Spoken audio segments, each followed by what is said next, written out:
สบายดีทุกคนกันเลยเนาะตอนนี้ก็เป็นเวลา2 โมงกว่า2 โมงยังเนาะตอนดึกนี่ทางแฟกโกยังบ่ทันได้กลับไปนอนเทื่อเนื่องจากว่าอยากเล่นรถเนาะอยากเล่นรถแต่มาเบิ่งทัดหลวงในมื้อนี้หั่นนะแบบ2 โมงนี่แม่นถือว่าคนก็ยังเงียบๆไปเนาะเพราะว่ามันเป็นมื้ออุ่นมื้อสุดท้ายเนาะมื้ออื่นวันที่1พาจิกเนาะ2025นี้จะเป็นมื้อเริ่มเปิดงานอย่างเป็นทางการวันที่5พาจิก2025เนาะเป็นเวลา5มื้อเนาะบุญมหาศาลของคนลาวเฮาเนาะทางแฟกกาได้ส่งได้ให้ทางหัวหน้าเพิ่นเนาะหรือว่าไอ้ต้นเนาะเจ้าของค่ายเพลงทีเคลาวได้ส่งซื้อเนาะได้ส่งซื้อในนามนักห้องสังกัดอยู่ที่ค่ายเพลงไปในมือวานเด้อทุกคนเด้อส่งไปในมือวานมื้อนี้ก็เพิ่นก็ตอบรับกลับมาว่ากะเกี่ยมเนาะกะเกี่ยมในการที่ว่าจะคืนคอนเสิร์ตเนาะคอนเสิร์ตแบบมหาศาลคอนเสิร์ตแบบระดับชาตินะกะรู้สึกว่าตื่นเต้นไว้เนาะตื่นเต้นหลายและก็จะพยายามเฮ็ดให้มันออกมาดีที่สุดเนาะเดี๋ยวรุ่นไปนํกันเบิ่งว่าทางแฟกจะนำผลงานเพลงใดขึ้นไปห้องในเวทีระดับชาติเนาะอยู่ปางบุญนมัสการพระธาตุหลวงในปีนี้2025นี้อย่าลืมติดตามไปนํกันเด้อทุกคนเด้อบ่ฮู้ว่าเพิ่นสิถ่ายทอดสดกันหรือบ่เนาะเพราะว่าบุญทรงเฮือที่ว่าแล้วบุญออกพรรษาแล้วนี่คือว่าบ่ได้มีถ่ายทอดสดหยังเลยบ่หรือว่าทางแฟกบ่ตกข้าวเองว่ะเนาะบุญมหาศาลบุญนมัสการพระธาตุหลวงนี่ก็น่าจะถ่ายทอดสดอยู่เนาะเป็นครั้งแรกจะพยายามเฮ็ดให้มันดีที่สุดเนาะเท่าที่ดีได้ก็จะเฮ็ดให้มันดีที่สุดตามความสามารถของตนเองที่มีอยู่เนาะเฮาบ่จำเป็นต้องไปเปรียบเทียบใส่คนอื่นเนาะเฮ็ดตัวเจ้าของให้มันดีที่สุดคิดว่ามื้อนี้เฮาเฮ็ดดีที่สุดก็ภูมิใจแล้วสินะเดี๋ยวให้เบิ่งคร่าวๆเนาะอันนี้คือเวทีอันนี้คือเวทีเด้อเวทีที่จะขึ้นเนาะห้องเพลงในมืออื่นเนาะเวทีระดับชาติเลย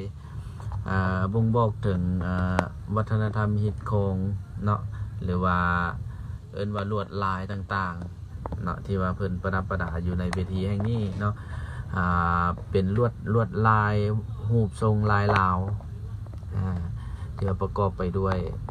ทั้งหมดทั้งมวลเนาะอยู่ที่เวทีบ่เริ่มเพิ่มแห่งนี้นะเนาะคือเราเห็นทุกปีเด้อปีนี้ทางแฟกก็โชคดีที่ได้ขึ้นมาถือว่ามีรายชื่ออยู่ในหั่นเนาะมีรายชื่ออยู่ในหั่นเดี๋ยวมื้ออื่นทางแฟกจะแจ้งไปอีกเทื่อนึงเด้อทุกคนเด้อฝากติดตามเด้อผู้ใดที่ว่าได้ขึ้นมาลิ้นบุญนมัสการพระธาตุหลวงอยู่ที่นครหลวงเวียงจันทน์ของพวกเราประเทศลาวของพวกเราในปางบุญนี้2025นี้ก็อย่าลืมมาเชียร์เป็นกำลังแห่งใจให้เด้อโดยเฉพาะแม่นพี่น้อง FC หรือว่าคนเวียงทองบริคำไซเฮาเนาะถ้าว่าได้ขึ้นมาก็อย่าลืมมาเชียร์มาโบกมือให้กำลังใจเนาะให้กับทางแฟกแน่เพื่อเป็นแรงผลักดันเนาะเป็นแรงผลักดันในการที่ว่าการแสดงออกและการสร้างสรรค์ผลงานต่างๆเกี่ยวกับทางด้านห้องเพลงเนาะการห้องเพลงผลักดันตนเองให้ก้าวหน้าขึ้นไปเรื่อยๆเนาะจนเป็น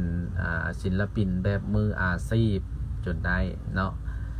ตามที่ว่าจุดประสงค์และเป้าหมายที่ตั้งไว้เนาะประมาณนั้นอย่าลืมเด้อทุกคนอีกอย่างหนึ่งก็อย่าลืมคนใดที่ขึ้นมาที่นครหลวงเวียงจันทน์มาลินบุญนมัสการพระธาตุหลวงนี่เรื่องรถรางพาหนะ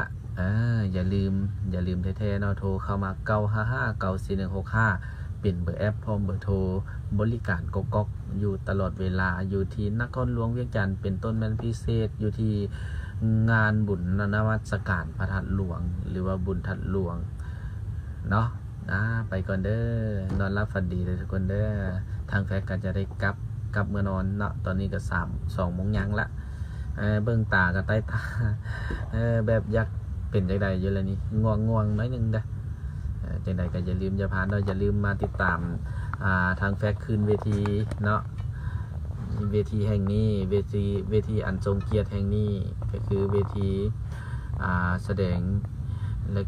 สื่อสารเกี่ยวกับทางด้านวัฒนธรรมยีดของประเพณีการปักเว้าการนุ่งถือของแต่ละชนเผ่าอยู่ในลาว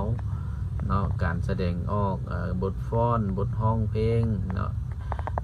การแสดงการสื่อสารต่างๆเนาะเป็นการแสดงว่าซั่นๆเด้ออยู่ในเวทีแห่งนี้เนาะ